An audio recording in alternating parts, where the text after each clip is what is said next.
Hello. Our last talk. Thank you. Our last talk. More like it. I have a fragile ego, you know. Harry Potter and Judaism. The first time I gave this here was actually a number of years ago when the Harry Potter phenomenon just erupted, began, and I was still living in England. I arrived at Philadelphia airport, and I was supposed to be flying on, I think, from there to California, and my cell phone rang, and a voice said, "Hello, is this Rabbi Y.Y. Rubinstein?" And I said, "Yes." "Hi, Rabbi. I'm phoning you from the Philadelphia Inquirer, going up at the end of my sentences, and speaking like a complete mental case." And I said, "Oh, yes." He said, "Rabbi, I believe you're speaking in a week's time in Philly on the subject of Harry Potter." And I said, "Yes. Would you mind if I interviewed you now?" And I said, "Absolutely not." "Are you sure you don't have a connecting flight to catch?" I said, "No, I've got plenty of time. But anyway, it's not really a problem, because if I miss it, I can always go by broomstick."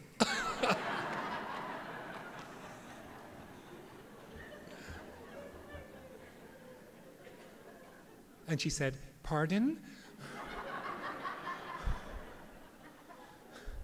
Goody. And then as the next couple of books came onto the scene, somebody asked me to come and give this lecture in New York, in the Lower East Side of Manhattan, the Lower East Side, where people speak completely through the nose. And so there was a young fellow who was working with an old rabbi in an old shul, and he hadn't alerted me to the fact that his audience were basically new Russian immigrants to the United States of America. And so he said, "You know, what's your most popular lecture?" And I said, "Well, at the moment it's Harry Potter and Judaism." Said the young rabbi. I said, "Okay, we'll have that." So I never met the rabbi. I'd spoken on the show before, but I'd never met the old rabbi. So he looked at me with great concern, and because he'd never heard of Harry Potter. And so he gave me the introduction from hell. We have with us today Rabbi Y.Y. Rubinstein from Manchester, England. No, I've never met Rabbi Rubinstein before this tonight, and he seems a nice young man. Now he's going to be talking to us about a book called Harry Potter. I've never heard of this book. I don't know if we should be listening to this talk. But anyway, I'm sure it'll be interesting. And so I went to the front and I said to this audience, not realizing they were Russian Jews, "Hands up, anybody here who's never heard of Harry Potter?"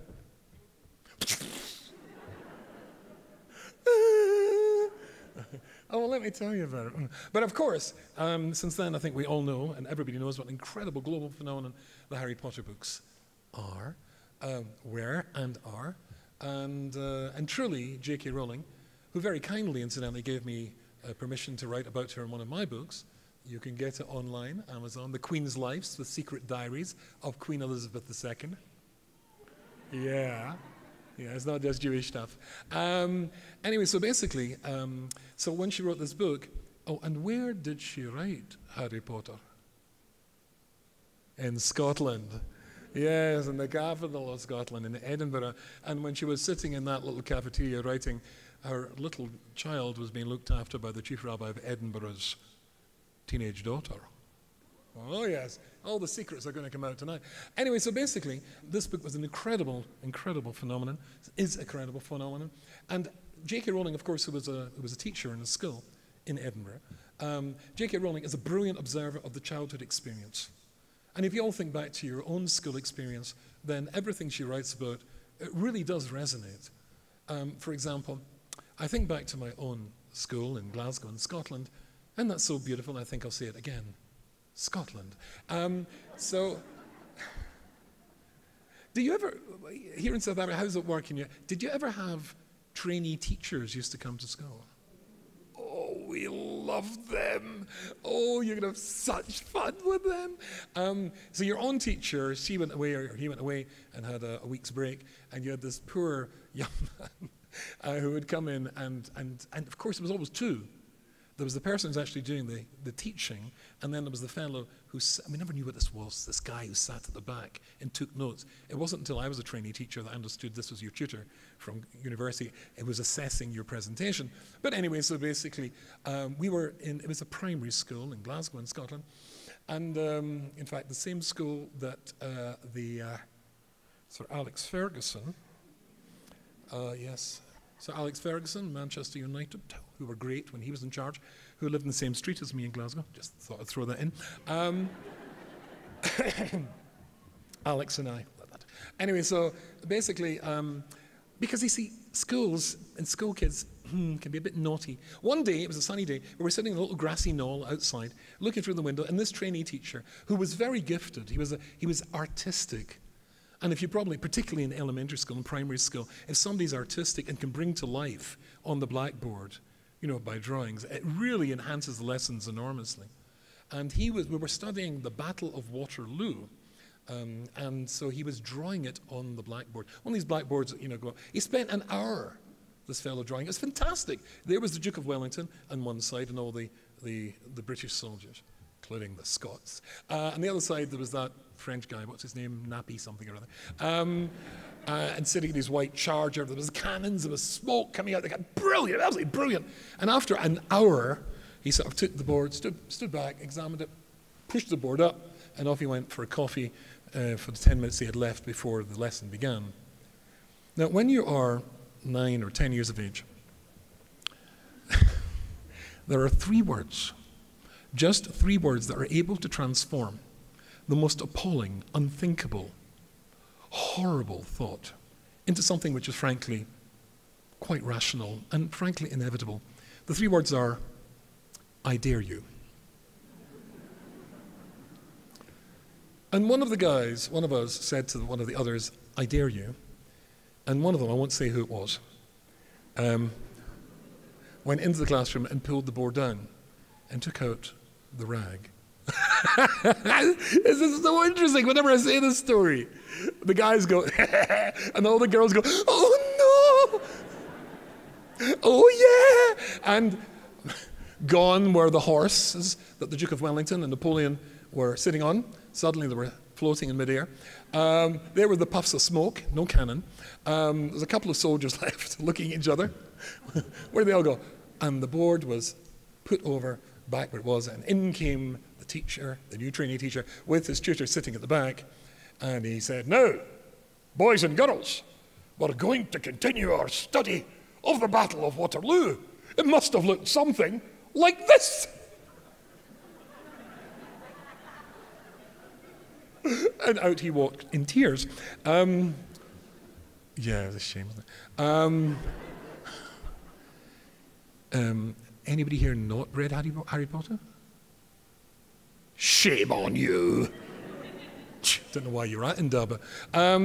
Yes, I mean, those cognoscenti, those intellectuals amongst us, who would have done that in Hogwarts? No? Scottish people, racist. If you had knees like I had knees, you'd just be jealous. Sorry? No, Harry Potter wouldn't have done it, no. The Weasley twins, yes. Yeah, because it's always the imps, always the characters who would do this. And also in school, I don't know about you, but there's always the teacher who terrifies everybody. We had somebody called Mr. Neal. He was a math teacher. Now, I don't know about you, but I found, maybe it's the same here, there was a clear division between the teachers you could mess about with and the ones you couldn't. Those who taught mathematics and science, keep away from. The ones who taught English and history, we had fun with them. And Mr. Neal taught math, and Mr. Neal was absolutely terrifying because not only was he a math teacher, he was odd. And of course, in my day, we got strapped. We had a leather strap that used to hit us in the hand up to 6. But, these days, you can't even look at a child without getting into serious trouble. I always tell them to copy the behavior of Mr. Neal, because Mr. Neal ever so clearly gave you the impression that he was mentally unbalanced. And no matter what the rules are, he could easily kill. He was terrifying. And when he lost his temper, he used to do this.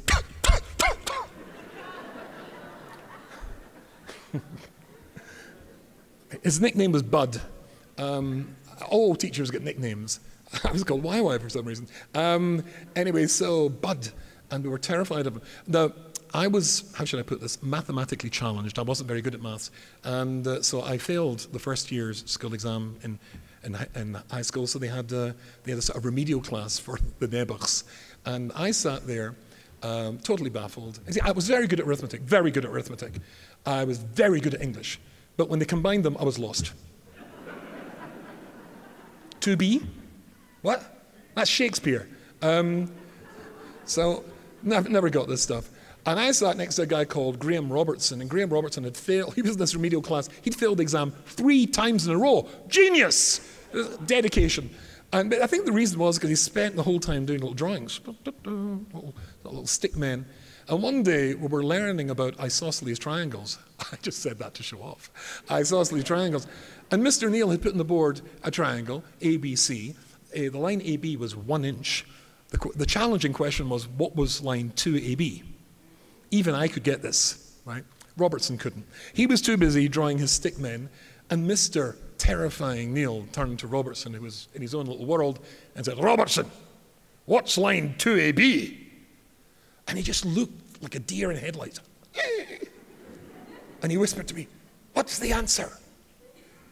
Now, they say Robertson had failed this twice. He was 2 years older than me. If you remember in high school, 2 years older is a big difference.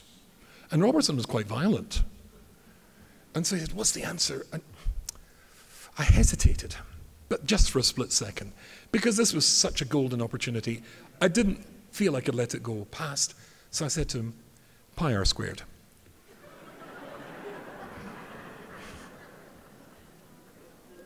Now, this sounded sufficiently mathematical as far as Robertson was concerned. Pi r squared, sir. Mr. Neal. I don't see how you got pi r squared, Robertson. Robertson said he was going to kill me. After the lesson, I was able to convince him to see the funny side. However, 2 weeks later, when precisely the same thing happened, there was Robertson doing his drawing as his stickman, and Mr. Neal asked him a question. And of course he said to me, what's the answer? And then he hesitated. He remembered, and he said, give me the wrong answer, and I'll kill you. Now, I really did hesitate this time. However, it was too good. Pi r squared, I said. Pi r squared, sir! You seem to have a fixation with pi r squared, Robertson. There's always a teacher who's absolutely terrifying in Hogwarts. Who is that? Snape. Severus Snape. And then, of course, J.K. Rowling brilliantly observes the cruelty of childhood and the cruelty of school. Growing up, there was a terrifying phrase which was, I'll see you after the bell. And that meant there was going to be a fight. And if you were really unlucky, the entire class was going to come and watch it. And really, sometimes the whole school. And they would encourage you if they liked you, or discourage you if they disliked you, and they would say, kill, kill, kill. Well, it was Scotland. And she's extremely good at spotting the cruelty of childhood. Who was in Harry Potter, who's the cruel one? Draco Malfoy. Yes, of course. And Crabbe and Goyle. So Harry Potter goes to school and is brilliantly observed, but of course not just an ordinary school, but Hogwarts School of Witchcraft and Wizardry, which is located where? Scotland. I am getting through to you, yes. Yes, created in Scotland. And of course, it's not an ordinary school, it's a school for witches and wizards. And as Hagrid tells Harry, once you've been trained up a bit, you'll be a fine wizard. And indeed, he becomes somebody who learns all about magic. And he's somebody who learns all about ghosts. Because each of the 4 Hogwarts schools named major prize. Anybody who can name the 4 Hogwarts? Yes. Hufflepuff, Gryffindor, Ravenclaw, and Slytherin. Slytherin, where he who should not be named comes from. So he learns about magic, and he learns about ghosts, because each of the houses have their own house ghost. Nearly headless Nick, John Cleese, who I once had the pleasure of making a TV program with, plays Sir Nicholas, what's it, Whimsy Porkington, I can't remember his name, etc. And of course they also learn about curses. Does Judaism believe in magic? How do we know? Name one of the 10 Commandments. Name one of the 10 Commandments which is a no, a don't do something. Don't kill, yes. Don't steal, yes. Don't commit adultery, yes. That'll do. Why do you think the Torah has to tell us not to steal and not to commit adultery, not to covet, whatever coveting is, etc., etc.? Why does the Torah have to tell us that? Because people do it. Because people do it. It's really quite simple. So here is the Torah. When the Torah says the following thing. For those who are interested, it's in Devarim, and it's chapter 18, and it's verse 9. Ki ata bo el ha'oretz asher Hashem Elokecha nosen lach, when you come to the land which God's giving you. Lo asil asas katevas agoyim. Don't copy the behavior of the people who lived there before. Lo yimotz b'chol ma'avir b'noy u'bitoi ba'ish. No child sacrifices. Kaisim kasamim ba'onim nachem shchashiv. No magic. No occult. None of that sort of stuff. That's what got them kicked out, it says. So if the Torah tells you not to do it, it must be doable. The reason it says don't steal, don't kill, don't murder is because people do these things. If it tells you not to do magic, then magic must be doable. Do we believe in ghosts? Can you anybody give me an example of Judaism believing in ghosts? Sorry? Oh, no, not bad. He says at the Seder night, Elijah the prophet comes. He's not a ghost. He never died. So that doesn't make him a ghost. He's just like weird. But when the prophet Shmuel dies, King Saul is about to fight a battle against the Philistines. He could have gone to his prophet and asked him what's going to happen, but he can't because he's died. So he goes to a witch of Endor, and she conjures up for him the ghost of Shmuel and Moshe Rabbeinu. What's going to happen to me tomorrow? You're going to die in battle, which is precisely what happened. So yes, we believe in ghosts as well. And he learns about curses, Harry Potter does. What are the four unforgivable curses that get you a lifetime sentence in the prison, Azkaban? It's like there's 3, isn't there? There's the Imperious curse. You point your wand at somebody, you say Imperio, and you control their mind. Then there is, yes, the torturing curse. Crucio, pain beyond pain. And then, of course, there is the killing curse. Avada Kedavra. And of course, you know Avada Kedavra comes from the Kabbalah. It's an Aramaic Kabbalistic word. The green light that killed Harry's parents. Do we believe in curses? Very much. The Torah says you mustn't curse somebody. Balaam comes to curse the Jewish people. So what is magic? If it's real, how does it work? The Torah has to go to such extent to make sure that it's not supposed to work. So we can turn to the Rambam. Maimonides talks about this. Listen to this. This is absolutely amazing. And we'll see how this relates to the time of year that we're standing in at the moment. In the Rambam, there is the laws of idolatry. Listen to this. Bimei Enosh, in the days of a fellow called Enosh, that's the 3rd generation of humanity, Tobani Odom Toz Godel. Humanity made an enormous mistake. And they followed the advice of the people of that generation. And Enosh himself was one of the guys who made the mistake. And what was their mistake? He says, since God created these stars, Galgalim, and these planets, here's the crucial word, lahanig es ha'olam, to control events in the world, and put them in heaven, and gave them great honor. Then and their servants who serve God. It's appropriate for us to honor them too. They're so much greater than we are. Did you know that planets are living creatures? Says the Kabbalistic books. Sentient beings. And they are given control. Lahani, they control events in this world. And therefore we should honor them. If, I don't know, let's say the the Prime Minister of England, Mrs. May, walked in and joined in Sinai and Daba, even though we're in South Africa, but we'd still be required halachically to stand up when she came into the room. We're giving her respect because she is the Prime Minister, the Queen's First Minister, and there's a mitzvah to give honor to a king or a queen. And therefore, if God has made these creations which are so much greater, and they control events in this world, then we should honor them.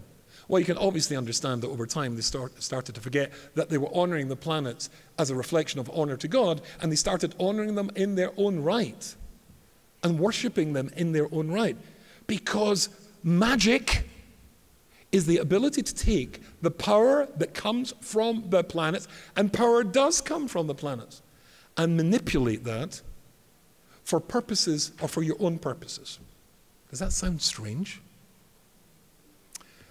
The name for the constellations and the planets is Mazalot. Mazalot. And as it is this still working? Yeah, I can move over here. And if you imagine that this is actually very, very nice, I'll be the sun, a nice round stage here. And I don't know where we put, I will now create planet Earth. Boom. And here's planet Earth going in its orbit, its elliptical orbit around me. And as it does so, it comes nearer and nearer to various constellations. These are called the Mazalot. And if you've ever been to the dentist, the doctor, and you've looked in the magazines, particularly ladies' magazines, it's got your star signs. And it tells you what's going to happen. You're going to be feeling bad at the beginning of the week. By the middle of the week, you'll be feeling a lot better. And by the end of the week, you'll be feeling really quite good. Wow, wonderful. However, these do exert, these constellations, these Mazalot, actually exert and affect change in this world. An incredible thing. Look, I want you to imagine we're going back in time and we're going to visit some cavemen, some troglodytes. And so they are having, Mr. and Mrs. Flintstone are having an argument, right? So, so Fred says to Wilma, ugh, and she says, ugh, and he says, ugh, and she goes, ugh, and they have this big fight, and Fred loses his temper, picks up a stone and throws it at the ground, and it hits another Flintstone. Spark falls on the straw, which they sleep in. It bursts into flame. Ah! Ugh. And they rush out of the cave, and inside it's all lit up, and it's hot, and everything's burned. But what have they just discovered? Fire. Wowzers, right? And now they don't have to eat raw food anymore, and they can stay warm, and it's a great leap forward for mankind. Now, the interesting thing here is that if you really know how flame works, then you can do a lot more than that. After all, it was a Scotsman, Robert Stevenson, who invented the steam engine.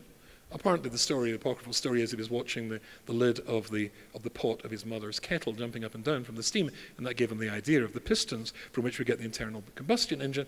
And then we've got forward movement of cars and trains and generators and electricity, all that from that. Imagine you could take the raw energy and then manipulate it for your purposes. That would give you quite a lot of power. Imagine there is power which literally comes here from the planets and affects events in this world. And you could control that. Can you give me an example of forget religion, give me an example in the world of natural world, the world of science, of another planet exerting effects in this world? The moon. The tides are affected by the moon. Gravity of the moon, it affects what's going on in our seas. Anything else the moon does? Well, it's been a long-established fact that people who are seriously mentally ill, so badly ill that they're institutionalized, their behavior became more erratic at the time of the full moon, which is why they're called lunatics. Seriously, that's where the word comes from, lunatics, right? And even women's fertility cycles can be controlled by the cycles of the moon. Now imagine you can take that power and control that power. What incredible stuff that could do. That is what magic is, says the Rambam. Avodah Zarah, as these planets are going round, all this is really, the purpose of magic is to take that energy and manipulate it for your purposes. Quite amazing stuff. It was real. It did do stuff. And if you look in chapter 9 of these laws of Avodah Zarah, then you'll see something really quite interesting. It says, it's chapter 9. It says, how did they do this Avodah Zarah stuff? How did they do this magic? It says, you'll take a myrtle wand. Whose wand was myrtle? Here's a big question, Harry Potter fans. Who had a myrtle wand? Who? Can't hear. Hermione? Nope. No, but you're getting warm. Harry Potter's mother, Lily, had a myrtle wand. And here the Rambam says they were able to take that, they were able to do stuff, and they really could control events. Magic was real. And therefore it became a big temptation for the Jewish people. Avodah Zarah was real. It was a big temptation for the Jewish people. Incidentally, when it's talking about the punishment for magic, which is a very strict prohibition, it says, but if the person who does it is underage, when it's written here in the Rambam, Harry Who Potter, he is exempt. Oh, I thought that was quite good, really. Curses. It's interesting that when Balaam comes to curse the Jewish people, then what happens is, of course, that God changes the words coming out of his mouth. Instead of being a curse, it turns it into a blessing. Why? Let him curse. Let him curse till he's blue in the face. The Jews should have tax inspections and all sorts of horrible things, and the gefilte fish should go off. I don't know, all sorts of, And instead, God changes them, that they are famously turned into a blessing. Why bother? Let him curse. Who cares? God has to react to that? The answer is yes, God has to react to that. In order for there to be freedom of choice, God, by definition, has to have a balance, as King Solomon says, Zul umazubar alakim. For every negative, there's an equal and opposite positive, and for every positive, there's an equal and opposite negative. So that means to say that if we had, as we did, prophets who were able to look into the future and see things and do incredible things, they had to have that as well, so that people would have choice. If not, then people have no choice. I want you to imagine the following. This actually nearly happened. Most of this happened. I was lecturing to an audience, about half the size, many years ago, much smaller actually, it was 200 students in a synagogue in London for an organization called Or Sameach. And what happened was, at the end of my spiel, my lecture, I said to them, look, it's coming to your summer vacation. Do something positively Jewish with your summer vacation. Don't go to Camp America and smoke marijuana with the kids. No. Go to a good place like Or Sameach or Neve Yerushalayim and discover your Jewish identity. And so, fine. That was that. Now, it was split like this. There was a corridor, so there was 100 on this side, 100 on the other side. And I want you to imagine the following. This did not happen, but I want you to imagine that half of the people there said, you know what, he's right. How inspiring, how wonderful. I'm going off to yeshiva. And they go. And they go, half of the 50 girls go to Neve, and 50 boys go to Or Sameach, and they love it, and they really get turned on to Judaism, and they become very, very serious. They come back, they get really good degrees, and by an incredible statistical freak, the 50 boys married the 50 girls. They had incredibly happy lives, incredibly successful careers. Their children were just total nachas who gave them no trouble whatsoever, and they followed in their parents' footsteps, and they never got ill, and they all lived a very ripe old age, and one night, silently and peacefully in their sleep, they all just disappeared and went back to heaven. Now, I want you to imagine that the other 100 said, like the guy's accent, some of the jokes were okay, but frankly, he's a mental retard. I mean, that's totally medieval nonsense. Not for me. So they went to Camp America, did lots and lots of drugs, got really rotten degrees and really rotten jobs, and again, statistically, they married each other. And they all cheated on each other, and the kids were really obnoxious and did more drugs than the parents, and it was a mess. And they all get cancer and heart disease and obesity and all sorts of stuff, and they all died young. Now, I want you to imagine that 10 years later, I'm giving the exact same presentation in the exact same synagogue to the exact same number of people who, by an amazing freak, happen to be the younger siblings of the original group. And at the end of the presentation, I turn around and say, you know what? Please do something positive with your Jewish vacation. I'd like you to go and study and know what being Jewish is all about. And they all know what happened to the previous group. Who's not going to yeshiva and seminary now? Well, they all will. Because it's so obvious you do that, everything's going to be great. And if you don't do that, everything's going to be lousy. Well, then you've got no freedom of choice left. So for every positive, there's an equal and opposite negative. Religious people are not immune from cancer and heart disease and all sorts of stuff. Life's life. That's not how it works. So we were given abilities and powers, but so did they. There was opposite negative, and they got their powers from the planets that do exert effects in this world. Which is why when we're coming to Passover, we can now together answer the classic, the number one question when it comes to Passover. Do you know what the number one question is? Sorry? Why is this? No, that's a good one, but why is this night different? No? Paro in pajamas in the middle of the night. Paro in pajamas in the middle of the night. My little girls used to come home from school and used to sing this all the time. Why was Paro in pajamas in the middle of the night? Right? That's the real question. I mean, because let's face it, if you were Pharaoh and, along comes Moses and says, let my people go, and he turns around and says, who? Who says I have? The God of the Hebrews. Never heard of him, liar. Gets down the Guinness Book of Gods. No, can't find them. Makes things worse, right? And then what happens next? Damn, right? So what would you think? Wowzers. If you were a slave in Egypt, you go, wow, that's cool. And then frogs. The next day, then the plague of frogs. The whole of Egypt is covered with people saying, excuse me, where's the pyramids? Etc. And then eventually come to, after 9 big plagues, Moses says the last one is the death of the firstborn. And you, Pharaoh, are a firstborn. And they have to wake him up in the middle of the night to tell him that it's come true and all the firstborn are dead. How was he asleep? Why was he asleep? Why wasn't he worried? Why wasn't he worried? He's a firstborn. If you were having a big operation tomorrow, would you be sleeping tonight? No. And Moses said, the firstborn are going to die. Well, the answer is quite simple. Because what was the Egyptians' chief god? Anybody know?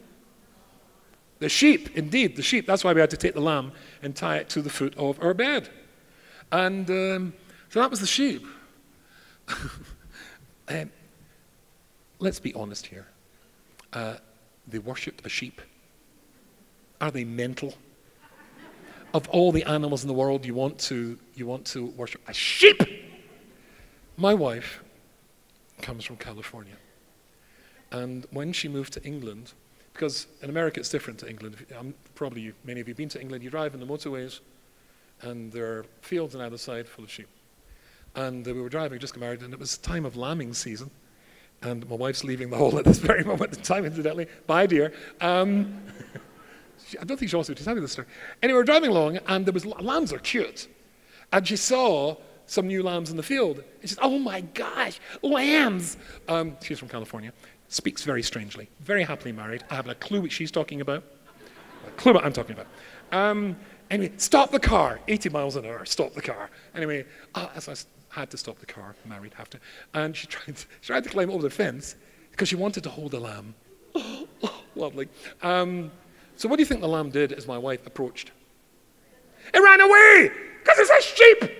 They're pathetic. Look, if you want to have a god that's an animal, make a lion. Make a lion, that's cool. 5 minutes? Aww. I was going to steal those signs. Anyway, so... But that, surely not. Why would we be so stupid as to make that their God? And the answer is quite simply, because there is an astrological sign. Have you ever looked at the astrological signs? There's a ram, isn't there? Yeah. And so we've got the exact same one. And guess when you think is the time that the earth is nearest to that particular constellation? In Nisan, in the month of Nisan. The reason that Pharaoh was asleep because he thought that he was going to get more energy from that constellation. And therefore, they would recharge the batteries and they'd be able to deal with God, the Jews' God. Well, no, they can't, because he didn't read the Rambam properly. The Rambam says that all the plans, God made the whole thing. They're servants of his. And that's what it was all about. There was a time when there was real thing, a real time of real magic, when magic could achieve astonishing thing. And it's actually very sad.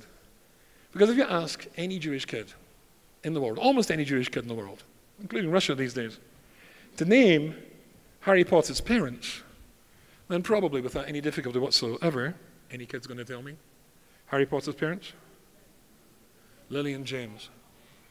And then how about asking any Jewish kid in the world to name Moses' parents? More tricky. And yet the story of the Jewish people is a much greater story than the story of Harry Potter. As brilliant as it is, and is brilliant. This is what Mark Twain wrote. And I'm sure you've heard this quote before. He wrote an essay on anti-Semitism. To conclude, if the statistics are right, the Jews constitute but 1% of the human race. It suggests a nebulous dim puff of stardust and lost in the blaze of the Milky Way. Properly, the Jew ought hardly to be heard of, but he is heard of, has always been heard of. He's as prominent on the planet as any other people, and his commercial importance is extravagantly out of proportion to the smallness of his bulk. His contributions to the world's great list of names in literature, science, art, music, finance, medicine, and abstruse learning are also way out of proportion to the weakness of his numbers. He's made a marvelous fight in the world, in all the ages, and he's done it with his hands tied behind him. He could be vain of himself and be excused for it. The Egyptian, the Babylonian, and the Persian rose, filled the planet with sound and splendor, then faded to dream stuff and passed away. The Greek and Roman followed and made a vast noise, and they're gone. Other peoples have sprung up and held their torch high for a time, but it burned out, and they sit in twilight now, or have vanished. The Jews saw them all, beat them all, and is now what he always was, exhibiting no decadence, no infirmities of age, no weakening of his parts, no slowing of his energies, no dulling of his alert and aggressive mind. All things are mortal, but the Jew. All other forces pass, but he remains. What is the secret of his immortality? And it's true. We are here. More than anything else, as I said last night, the celebration of Sinai and Daba is Jews making a very important statement. We're here. We plan to stay here. We plan to bring our children up here, where we've always been. There was a time when there was real magic. Real magic. We beat that. There was a time when Greek philosophy came along and was so seductive. And hundreds of thousands of Jews were seduced. They're gone. You're not gone. Your great-grandparents weren't gone. And then along came the Romans. And in every age there's an ism that comes along and wants to seduce the Jews and succeeds. But not with the Jews that have come to Sinai and Daba. Because you've come here because there's real magic. And if the vast majority of Jewish kids out there will be able to tell you, as brilliant as it is, who Harry Potter's mum and dad are, it's even a much bigger story to tell them who Moses' mum and dad were. Because our story is a much better story. Our story is a real story. And I would just like to thank you very sincerely for allowing me to be part of your contribution to that story at this year's Sinai and Daba. It's been a huge pleasure. Thank you.